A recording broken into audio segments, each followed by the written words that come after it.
వరంగల్, కరీంనగర్ కార్పొరేషన్లకు ఓఆర్ఆర్లు వేయాలని తెలంగాణ సీఎం రేవంత్ రెడ్డి అన్నారు. రాబోయే విమానాశ్రయాల్ని దృష్టిలో పెట్టుకుని రోడ్లు నిర్మించాలన్నారు.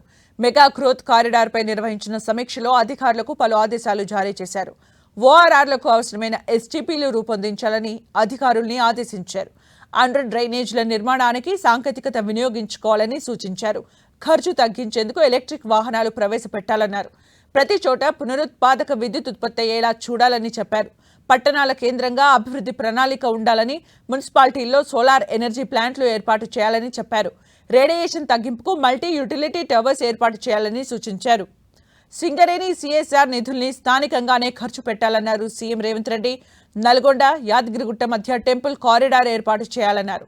ఆదిలాబాద్, నాగోబా, బాసరా, కడం ప్రాజెక్టుల్ని కలుపుతూ టూరిజం కారిడార్ ఏర్పాటు చేయాలని సూచించారు.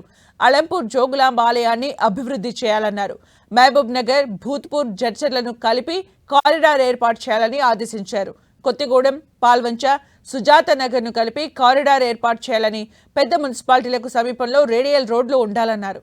వరంగల్, కరీంనగర్, ఖమ్మం కారిడార్ తెలంగాణకు కీలకమన్నారు. రక్షణ శాఖ ఆధ్వర్యంలో ఆదిలాబాద్ ఎయిర్పోర్ట్ ఏర్పాటు చేస్తారని రేవంత్ రెడ్డి తెలిపారు.